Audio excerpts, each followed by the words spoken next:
It's the first time in half a month that I've touched someone and felt them as human. Huh? I can't touch anyone else. I was in an accident, and as an after effect, I can't see people as human. How mysterious. You're interesting, she said, winding her fingers gently around mine. Can I come back tomorrow night?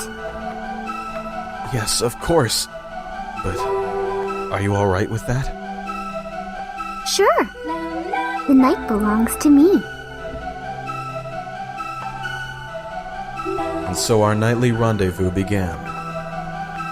Saya came to my room every night at 3 a.m., skillfully taking advantage of the duty nurse's shift change.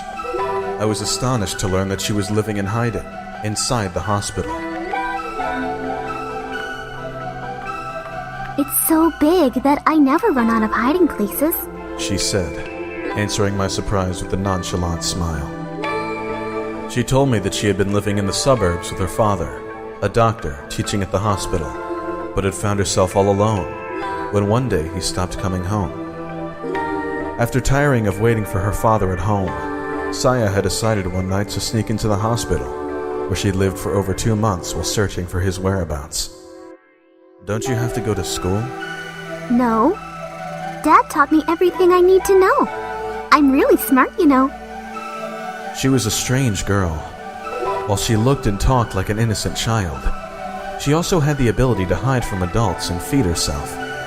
Perhaps her lack of common sense was due to her youth, but the sharp intelligence and deep knowledge she periodically exhibited were not those of a child. But such minor things were of no concern to me.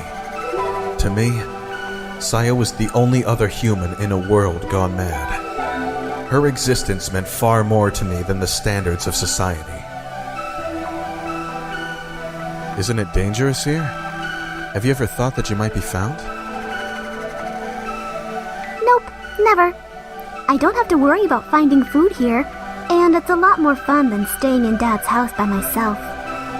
I looked through the patient lists and found the ones who have mental problems, Saya continued, grinning mischievously. Sometimes I sneak into their rooms late at night and scare them.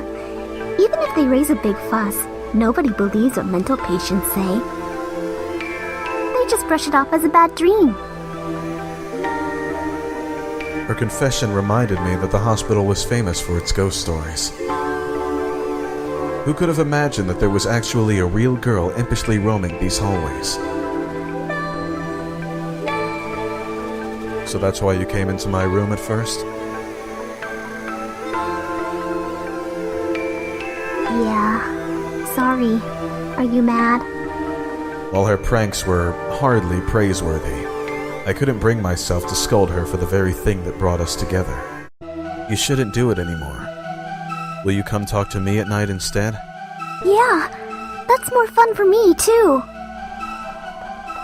With extreme care, I was able to conceal my sensory disorder.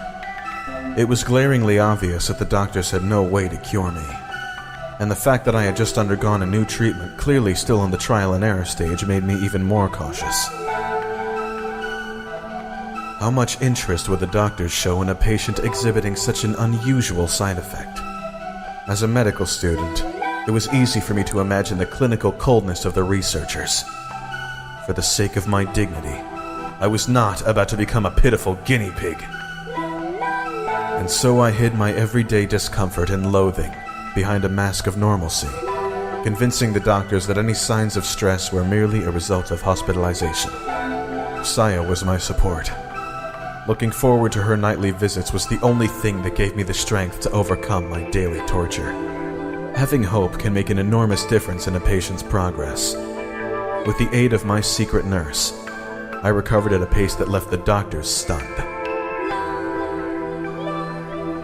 On the last night before my release, I summoned my courage and asked her, "Are you going to stay in this hospital forever?" Yeah. I couldn't learn anything about my dad, but I don't have anywhere else to go. I guess I'll stay here as long as I can hide. In other words, she had no reason to stay either. I decided to take the plunge, timidly asking, "Why not stay at my house?" Huh? My family's gone, so I have plenty of rooms. You won't need to hide, and it's not a bad place to live. You want me to live with you? I didn't have the courage to ask her what she thought of that, so I hastily offered a deal. "In exchange, I'll help you look for your father. I'll find him no matter what." I think that'll be hard, Saya said, looking a little embarrassed. Dad probably did something bad and had to leave the hospital. We can't get the police involved. We'll have to be as discreet as possible. "I'll do whatever it takes." Unable to control myself, I finally spoke the truth. "I don't want to be apart from you." At first she looked bewildered, but after considering it, she said, Give me a little time to think. That said, she left my room earlier than usual.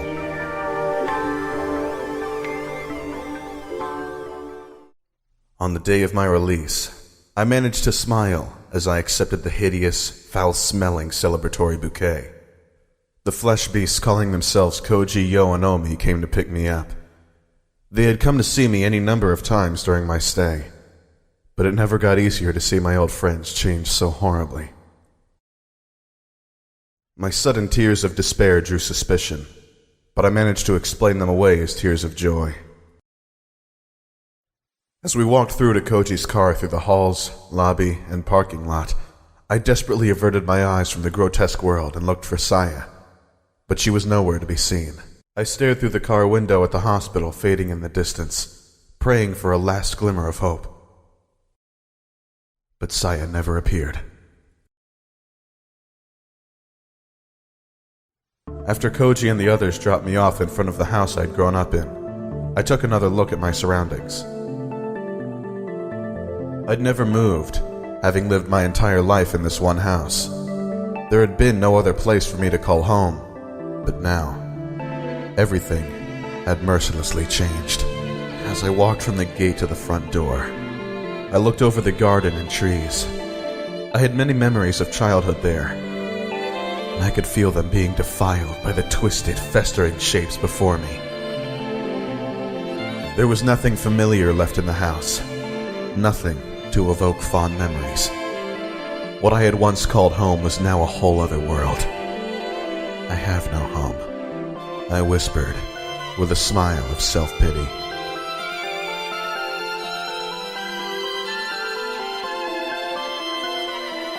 Ascending to the second floor, I found my room utterly unrecognizable, and sitting on the bed, curled up like an abandoned cat, was Saya.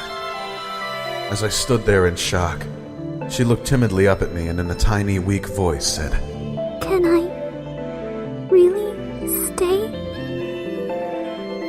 I responded by sweeping her into my arms, embracing her tightly so that she wouldn't escape. Saya did not resist.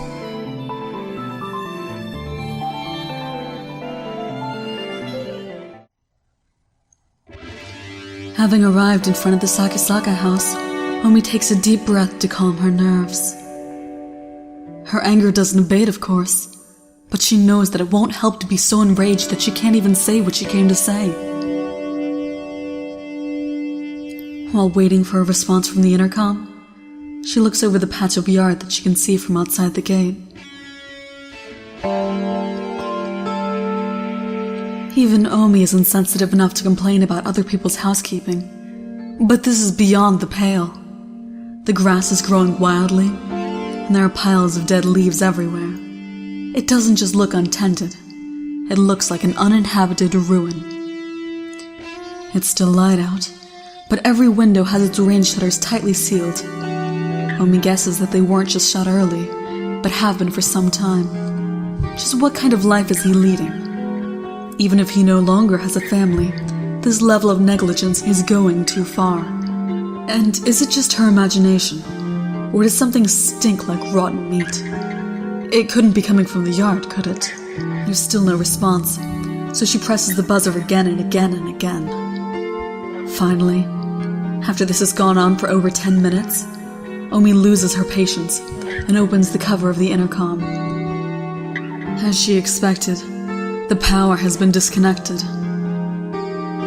Maybe Fuminori cares more about not being bothered by newspaper deliverers or solicitors than about receiving the rare guest, but regardless, Oumi doesn't presume to know his motivations. With her anger reignited, but what she can only see is a lack of respect for others, she roughly pushes open the gate and stomps through the yard to the front door. Given the state of his intercom, she doubts that Fuminori will respond to a knock, so Oumi decides to simply open the door and go in shouting. And if the door is locked, she'll just have to... Surprisingly, the doorknob turns easily in her hand, and the enraged Oumi finds herself throwing the door open wider than she intended. Her nostrils are instantly assaulted by a choking stench. What is this? As Oumi stands petrified, the cowbell hanging on the inside of the door chimes loudly, probably alerting Fuminori to the presence of a visitor. Welcome home. Oumi can't believe the voice she just heard coming from the room at the end of the hall.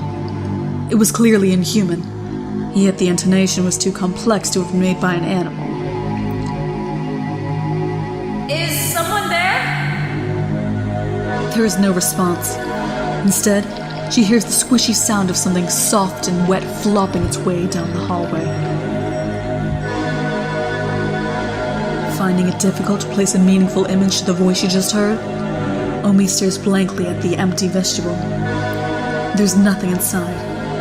Not even Fuminori's shoes, which can only mean that he's still outside somewhere, wearing. If Fuminori isn't home, the house should be empty. Then, what was that noise just now? Her anger has vanished as if it were never there. Leaving the door open so that the cowbell won't ring, Oumi sets foot into the hallway.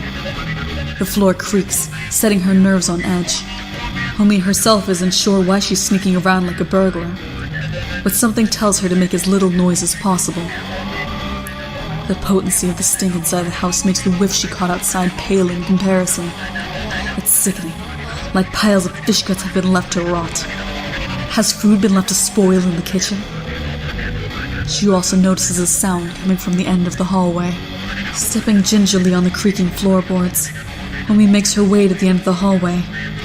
She finds rooms to both sides of her, one lit, the other dark, and chooses to look into the lit room. It's the kitchen, lit by what must be the only window in the house not covered by a storm shutter. The sound she heard was the pot boiling on the stove, and on the chopping board next to it lie a butcher's knife and some half-diced carrots. A perfectly normal household scene, with the light of the setting sun making everything the color of overripe, decomposing fruit. There's something terribly wrong, of course. Who was cooking here? And just where did they go? Is anyone there? Oumi calls, regretting it immediately as she realizes that her voice is shaking uncontrollably. As her words echo vainly through the silent house, she begins to feel foolish and defenseless. Suddenly, she feels something cold seeping through her stockings. She timidly reaches down to touch her feet, her fingertips coming away covered with a viscous, olive green slime. The slime is like the filthy water from a tank long clogged with algae and dead fish, and the whole floor is covered with it. It must be the source of the stench. Oumi wishes she had worn her shoes inside. Manners are now the furthest thing from her mind. When she looks back ruefully the way she came, she realizes that her current position is not visible from the entrance. This kitchen must be where the strange voice and those sounds of movements came from. The next room must be the den. As she expected from having seen the storm shutters closed, it's pitch black inside. Oumi wants nothing more than to turn around and leave the house. But that would mean turning her back to the darkness of that room. Something which she cannot bring herself to do. Moved less by reason than by some irrational compulsion, Oumi sets foot into the living room. It is too dark to see anything, and the stink is far worse than ever before. She slides her hand along the wall, feeling for the light switch. Finding it faster than she expected, she flips it on like it's her last hope. Colors. So many colors. The purple of entrails, the brown of rotting meat, the crimson of fresh blood, the yellow of fat. These colors. And yet more that cannot be described join in a maddening array to cover every inch of the walls, floor, windows, and ceiling. It's like a painter went over the room with megalomaniacal precision, leaving not the tiniest portion untouched. The colors say all that needs to be said about the painter's haste, malice, and insanity. Oumi's leg gave out from the shock, sending her to the floor. The slime covering the floor immediately soaks her jeans, its cold tendrils creeping up her leg's crotch and her neck. Her hand flies to her neck, where it's greeted by another drop of chilly slime. It's above her. Something is dripping down on her head, making perhaps the worst decision of her entire life. Oumi looks up. The predator clinging to the ceiling, mere moments from leaping down on its prey. She sees it in every detail. Her mouth and nose are sealed before she can scream, and her belly is torn open as something enters to feast on her innards. And by the time she feels any of this, Oumi has already gone mad.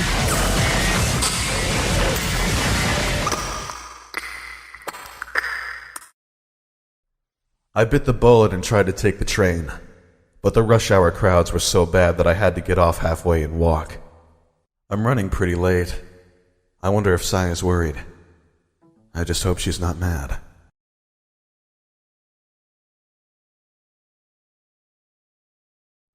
When I enter the yard, I realize that the front door has been left wide open. Light from the living room is sweeping into the hallway, and I hear what sounds like someone smacking their lips. And there's a tantalizing fragrance in the air. Is it Saya? I consider calling out to her, but decide to enter in silence instead. Something smells strange, but not at all unpleasant. The aroma is quite soothing, in fact. It somehow reminds me of Saya's hair. At first, I'm surprised by what I see in the living room. The floor is covered with what looks to be some kind of grass, probably the source of the herb-like smell, and there are fruit or vegetable-like balls of various sizes scattered everywhere. Saya?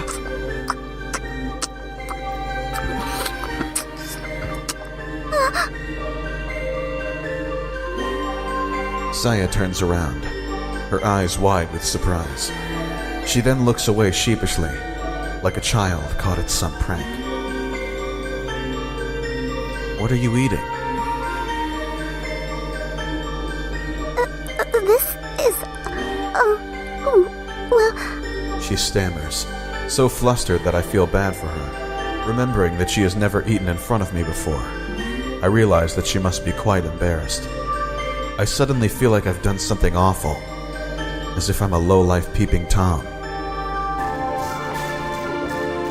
Can I have one?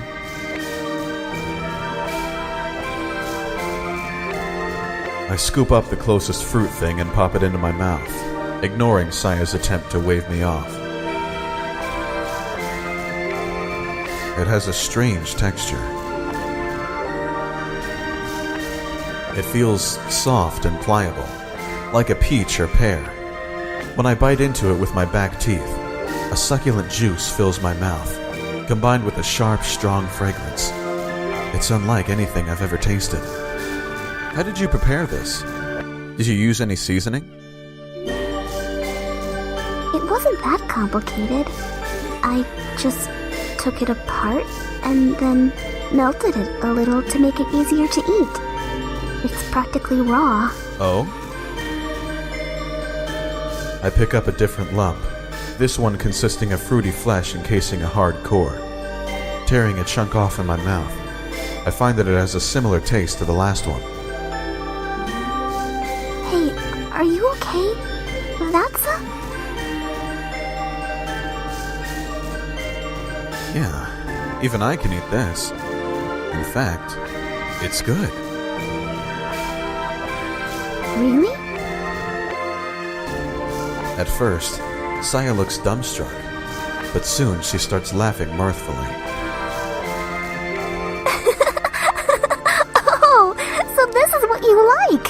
Now I feel stupid for going to all that trouble. Is this what you always eat, Saya? Yeah, though it's been a while since I've had one so big. I usually catch them in places like the nearby park. There's an impressive nature preserve not too far from here. I've never heard anything about fruits like these growing there, but... well, of course, they only look like fruits to me. They're really something else. Sorry. I already ate all the best parts. That's okay. There's always next time. And this means that we can eat together from now on. Yeah. Saya seems really happy. I'm happy too, of course. Eating with someone is much more fun than eating alone. And it makes the food taste better too. There's still plenty left, and it'll keep chilled for 2 or 3 days. It won't taste as good though. Then we better start putting it away. Sealing the small fruits in Tupperware, and the large ones in pots and bowls, Saya and I store the remaining food in the refrigerator. Thinking of tomorrow's dinner fills me with anticipation. Together with Saya, I feel that I'm beginning to regain the joy of living, little by little. Saya will guide me. With her, I can live on.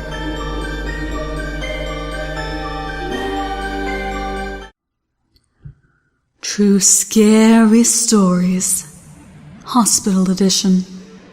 Chapter 4. The Monster in the University Hospital. Elite University Hospital research student Kei-san relates his shocking experiences. Will you believe him? Or not? Strange things started happening at our hospital around the end of last spring. Many times, patients would wake in the middle of the night screaming about nightmares. They all said that they had seen something unbelievably terrifying in their dreams, and many of them had to be sedated before they would sleep again. Some patients even transferred to other hospitals because of it. The weird thing was that all of the patients had exactly the same dream. A dream about some horribly disgusting monster standing by their bed and staring down at them. But the really strange stuff started happening after that. There used to be a lot of stray cats hanging around the campus, looking for scraps from the students. One day, the cats suddenly started disappearing.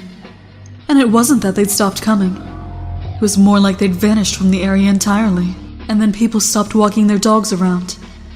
According to rumors, it wasn't that the owners were taking their dogs elsewhere, but that the dogs were refusing to go anywhere near the school. Eventually, things started going missing in the hospital. Organs, to be precise. Organs that had been harvested for transplants kept disappearing from where they were being stored. Some people even came close to losing their jobs over it. And it wasn't just 2 or 3 times that it happened. They tried to keep it from the research students, but we heard that it was a lot worse than that. People started spreading rumors that there was something living in the hospital. The janitors would find strange messes that could only have been made in the middle of the night, traces of something that had crawled down the hallway, or weird stains on the walls that seemed to have been caused by something dripping through the ceiling. Lots of the late shift nurses talked about hearing strange noises on the same days that the patients had screamed about nightmares. There's one last story, one you can never mention inside the hospital. One day, the obstetrics department went totally crazy. They said that a newborn had disappeared in the night. If it were true, The police would have come, and it would have been all over the news. But they say the big shots managed to make it all go away. It's just a rumor, of course. These strange incidents suddenly stopped towards the end of the summer. Now, there are almost no patients complaining of nightmares. And the cats have started coming back to campus. But still, what happened in the hospital that summer? Even now, just thinking about it gives me the creeps.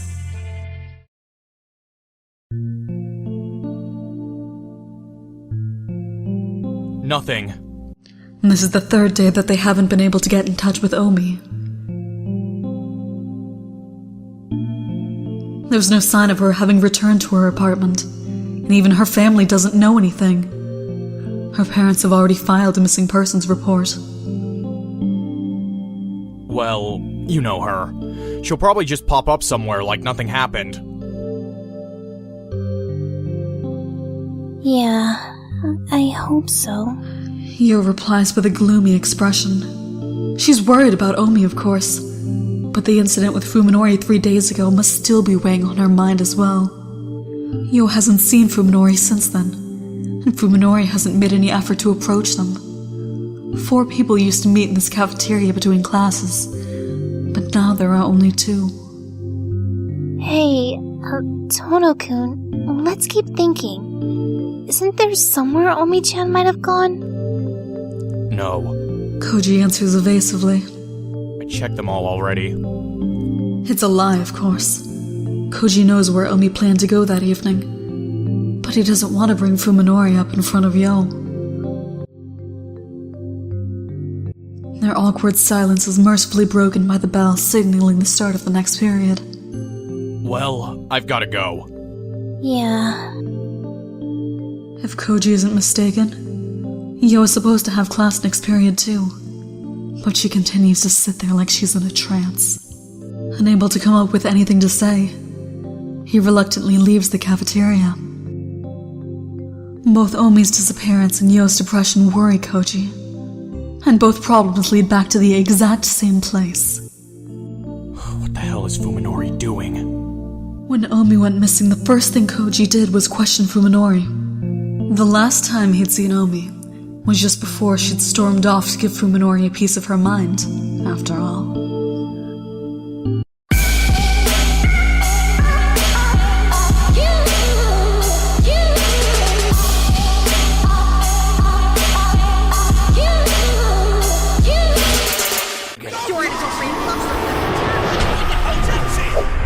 Let's start project.